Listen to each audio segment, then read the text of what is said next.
की हिस्ट्री से रूबरू कराने वाले हैं। उसकी गिनती इतिहास के उन चंद लोगों के साथ की जाती है कि जिन्हें आज के दौर में भारत और पाकिस्तान जैसे देशों में सबसे ज्यादा याद किया जाता है। जहां एक तरफ कुछ लोग इस इंसान को जालिम और कायर बताते हुए इसे हमेशा बुराई के साथ याद करते हैं, तो वहीं दूसरी तरफ कुछ लोग इसे अपना हीरो भी।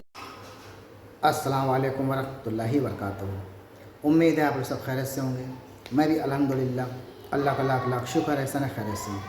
और इंशाअल्लाह जिस वीडियो को रिएक्शन देने आ रहे हैं RF नेटवर्क, इनके चैनल का नाम है। इनके चैनल का लिंक मैं डिस्क्रिप्शन बॉक्स में दे दूँगा। आप लोगों ने चैनल सब्सक्राइब करिएगा और मेरी वीडियो को अंत तक देखिए। दोस्तों, आज की वीडियो बड़ी इंपॉर्टेंट है, बहुत बेहतरीन वीडियो है ये, और ये बहुत अच्छी वीडियो भी है। आज हम इंशाअल्लाह जानने की कोशिश करेंगे शहाबुद्दीन मोहम्मद गौरी के बारे में। ये कौन थे, इनकी क्या हकीकत है, क्या सच्चाई है, ये कैसे अपने भारत के सुल्तान बन गए, किस तरह से बन गए, पूरी हकीकत हम जानेंगे इस वीडियो के ज़रिए से। तो वीडियो बड़ी इंपॉर्टेंट है दोस्तों, इसको एंड तक ज़रूर देखिएगा आप लोग, और अच्छी लगे तो इसको शेयर भी करिएगा। और वैसे शहाबुद्दीन मोहम्मद गौरी हमेशा मीडिया में चर्चाओं में रहते हैं। कोई इनको अच्छा भी कहता है, कोई इनको जालिम कहता है, कोई इनको दोनों का मिला के कहता है कि अच्छा भी था बुरा भी था। तो आज हम ये सब बातें जानेंगे कि शहाबुद्दीन मोहम्मद गौरी अच्छे थे, रहमदिल थे, या बहुत जालिम करते थे, बहुत जुल्म करते थे, या क्या हकीकत है, क्या सच्चाई है, आइए हम लोग जानते हैं। तो वीडियो को आप लोग एंड तक ज़रूर देखिएगा, और अच्छी लगे तो शेयर करिएगा, और मुझे सपोर्ट करने के लिए जितना हो सके मेरे चैनल को सब्सक्राइब करिएगा। जो भी नए हज़रात मेरे चैनल पे आते हैं वो सब्सक्राइब कर लिया करें, और बेल आइकन ज़रूर दबाया करें, ताकि जैसे मैं वीडियो अपलोड करूँ तो आप लोग को नोटिफिकेशन मिल जाए।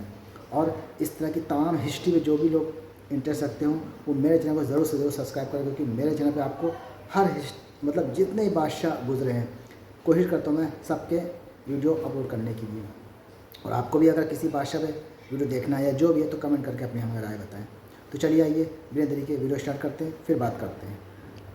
दोस्तों, आज की इस वीडियो में हम आपको जिस खास इंसान की हिस्ट्री से रूबरू कराने वाले हैं उसकी गिनती इतिहास के उन चंद लोगों के साथ की जाती है कि जिन्हें आज के दौर में भारत और पाकिस्तान जैसे देशों में सबसे ज्यादा याद किया जाता है। जहां एक तरफ कुछ लोग इस इंसान को जालिम और कायर बताते हुए इसे हमेशा बुराई के साथ याद करते हैं, तो वहीं दूसरी तरफ कुछ लोग इसे अपना हीरो भी मानते हैं, और उनका ये मानना है कि ये इंसान न सिर्फ होशियार और बहादुर था बल्कि रहमदिल भी था। हालांकि दोस्तों, कुछ लोग ऐसे भी हैं कि जो इस इंसान के बारे में बीच का रास्ता निकालते हैं, यानी वो ये तो मानते हैं कि ये इंसान हद से ज्यादा बहादुर और होशियार था, लेकिन ये भी मानते हैं कि ये सख्त मिजाज और जालिम किस्म का इंसान था। दोस्तों, हम बात कर रहे हैं इतिहास के सबसे विवादित किरदार और अक्सर इंडियन न्यूज चैनल्स का मुद्दा बनने वाले सिपह सालार यानी शहाबुद्दीन मोहम्मद गौरी के बारे में। वही मोहम्मद गौरी कि जिसकी वजह से ही आज से लगभग 800 साल पहले हिंदुस्तान में मुसलमानों की हुकूमत का आगाज हुआ था। दोस्तों, वैसे तो लगभग सभी हिस्टोरियन ने ही अपनी अपनी किताबों में मोहम्मद गौरी के इतिहास को एक अलग अहमियत दी है, लेकिन फिर भी मोहम्मद गौरी से जुड़ी जो चीज ऐतिहासिक किताबों में सबसे ज्यादा मशहूर है तो वो तराइन नाम की वो 2 जंगें हैं कि जो मोहम्मद गौरी ने भारत के सबसे बहादुर माने जाने वाले राजा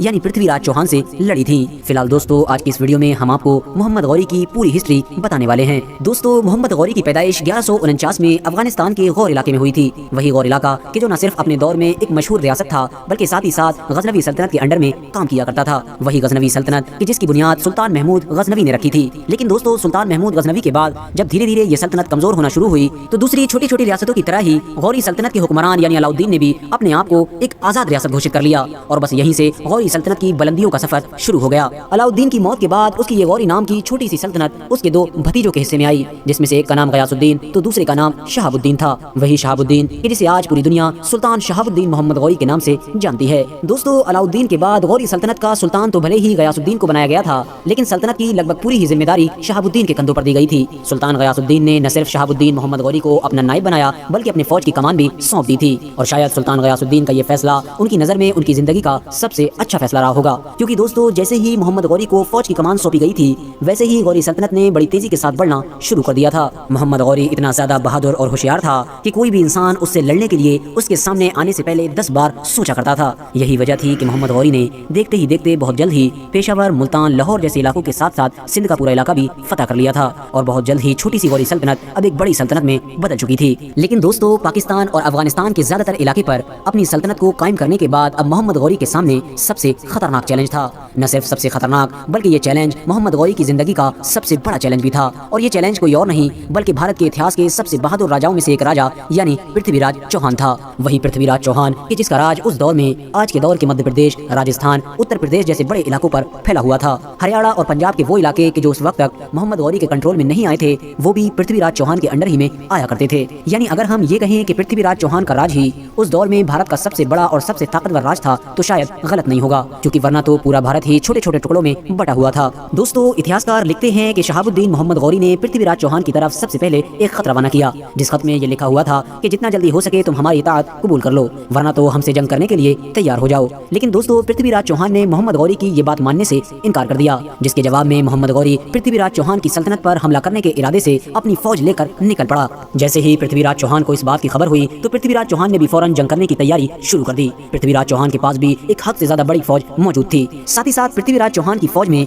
3000 से ज्यादा हाथी भी मौजूद थे, जो जंग करने में माहिर समझे जाते थे। आखिरकार इन दोनों फौजों का आमना सामना 1191 में हरियाणा का एक इलाका कि जिसे उस दौर में तराइन के नाम से जाना जाता था, उसमें हुआ। तराइन की इस पहली जंग में दोनों फौजें बड़ी बहादुरी के साथ लड़ी। लेकिन दोस्तों, इस जंग में मोहम्मद गौरी की फौज तादाद में पृथ्वीराज चौहान की फौज से बहुत कम थी, और फिर राजपूत तो वैसे भी हद से ज्यादा बहादुर हुआ करते थे। इसी वजह से मोहम्मद गौरी की फौज के लिए राजपूतों से मुकाबला करना बहुत मुश्किल काम था। राजपूतों ने इस जंग में मोहम्मद गौरी की फौज पर ऐसा जबरदस्त हमला किया कि पहली बार में ही मोहम्मद गौरी की फौज तितर बितर हो गई। मोहम्मद गौरी के जो अपनी फौज के बिल्कुल बीच में यानी सेंटर पॉइंट पर लड़ाई कर रहा था, उसे पृथ्वीराज चौहान के भाई ने देख लिया। पृथ्वीराज चौहान के भाई ने मोहम्मद गौरी के करीब जाकर अपनी तलवार के जरिए से मोहम्मद गौरी पर एक ऐसा जबरदस्त वार किया कि जिस वार को मोहम्मद गौरी बर्दाश्त न कर सका और जख्मी होते ही अपने घोड़े से गिर गया। मोहम्मद गौरी का बस अपने घोड़े से गिरना था, मानो अफगान फौज को ये महसूस हुआ कि हमारे सरदार यानी शहाबुद्दीन की मौत हो गई है, और बस ये महसूस होते ही मोहम्मद गौरी की पूरी फौज ने जंग छोड़कर भागने का फैसला कर लिया। अफगान फौज के भागते ही पृथ्वीराज चौहान को भी फतह हासिल हो गई, और वहीं दूसरी तरफ पृथ्वीराज चौहान की फौज भी अपनी जीत का जश्न मनाते हुए ये समझकर वापस हो गई कि शायद मोहम्मद गौरी मर चुका है। लेकिन दोस्तों, मोहम्मद गौरी तो अभी सिर्फ जख्मी था। कुछ देर के बाद ही कुछ अफगान फौजी अपने सरदार को ढूंढते हुए मैदान जंग में वापस आए। जैसे ही मोहम्मद गौरी ने अपने सिपाहियों को देखा, तो उन्हें फौरन अपने पास बुला लिया। वो सारे सिपाही अपने जख्मी सरदार को अपने साथ लेकर अफगानिस्तान वापस चले गए, जहाँ पर जाकर मोहम्मद गौरी का बड़ी अच्छी तरह से इलाज किया गया। हिस्टोरियन लिखते हैं कि इस हार की वजह से मोहम्मद गौरी को बहुत गहरा झटका लगा था, क्योंकि मोहम्मद गौरी के बारे में तो उस दौर में पूरी दुनिया में ये बात मशहूर हो गई थी कि भला मोहम्मद गौरी को तो कोई भी नहीं हरा सकता है। लेकिन जाहिर है कि अब मोहम्मद गौरी पृथ्वीराज चौहान से हार चुका था। इसीलिए मोहम्मद गौरी ने अब ये कसम खाई कि जब तक वो अपनी इस हार का बदला पृथ्वीराज चौहान से नहीं ले लेगा, तब तक ना तो वो अपने इन कपड़ों को अपने जिस्म से उतारेगा कि जिन कपड़ों में उसकी हार हुई थी, और न ही वो रात के वक्त तन्हाई में अपनी बीवी की शक्ल देखेगा। साथ ही साथ उसने ये भी कसम खाई थी कि वो अपनी हार का बदला लेने तक हमेशा जमीन पर सोया करेगा, यानी कभी भी जमीन के अलावा चारपाई या फिर शाही बेड पर नहीं सोया करेगा। और आखिरकार मोहम्मद गौरी ने जंग करने के लिए तैयारी शुरू कर दी। लगातार 1 साल तक एक लंबी तैयारी करने के बाद मोहम्मद गौरी 1,20,000 की एक बड़ी फौज तैयार करने में कामयाब हो गया था, और आखिरकार 1192 में मोहम्मद गौरी ने अपनी इस बड़ी फौज के साथ पृथ्वीराज चौहान की सल्तनत पर हमला करने का इरादा किया।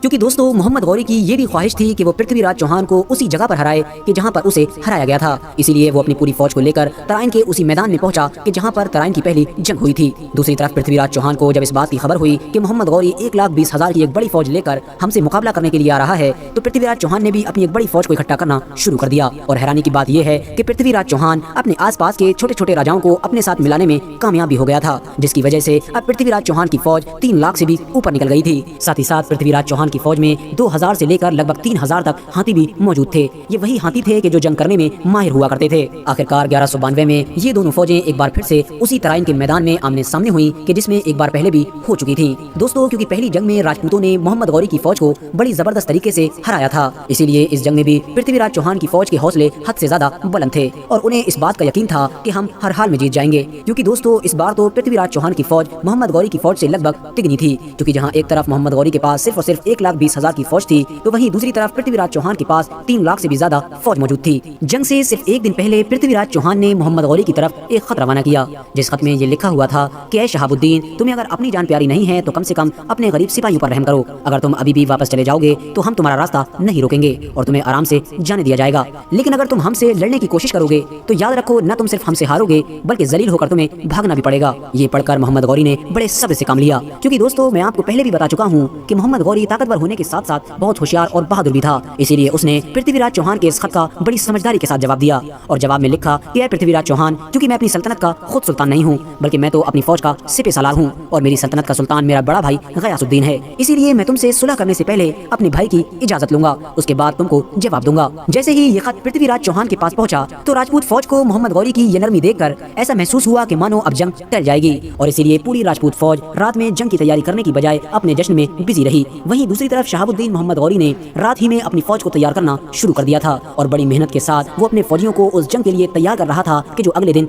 होने वाली थी। अगले दिन जब सुबह का सूरज निकला तो जहाँ एक तरफ शहाबुद्दीन मोहम्मद गौरी की पूरी फौज लंबी कतारों में जंग करने के लिए तैयार खड़ी थी, तो वहीं दूसरी तरफ राजपूत की पूरी फौज अपने अपने खेमों में सो रही थी, क्योंकि उन लोगों में से ज्यादातर लोगों ने तो पूरी रात ही जश्न मनाया था। जैसे ही राजपूत फौज को ये खबर मिली कि शहाबुद्दीन मोहम्मद गौरी की पूरी फौज जंग करने के लिए सफ़े बनाकर तैयार खड़ी है, तो उनके होश उड़ गए और उन्होंने जल्दबाजी में उठकर अपनी सफ़े बनाना शुरू कर दी। जंग के शुरू में जो तेजी और जो चुस्ती अफगान सिपाहियों में नजर आ रही थी, वो राजपूत सिपाहियों में दूर दूर तक नजर नहीं आ रही थी। लेकिन उसके बावजूद भी दिन के आखिरी वक्त तक अफगान फौजी राजपूतों को शिकस्त नहीं दे सके, क्योंकि भला राजपूत भी तो राजपूत ही थे, उनको हराना भी इतना आसान काम नहीं था। लेकिन फिर दिन के बिल्कुल आखिरी वक्त में कि जब दोनों फौजें आपस में लड़ते लड़ते थक कर चूर हो गई थी, तो मोहम्मद गौरी ने अपनी उस 12,000 की फौज को हमला करने का ऑर्डर दिया कि जिसे मोहम्मद गौरी ने बचा कर रखा था, ताकि जब दोनों फौजें आपस में लड़ते लड़ते थक जाएं तो एकदम से ये ताजा दम 12,000 फौजी उन थके हुए राजपूतों पर हमला कर दें। और यकीनन मोहम्मद गौरी का ये प्लान कामयाब भी हो गया। जैसे ही उन 12,000 ताजा दम फौजियों ने राजपूत की लाखों की फौज पर हमला किया, तो वो इसको बर्दाश्त न कर सके और जरा सी देर में लाखों की पूरी फौज तितर बितर हो गई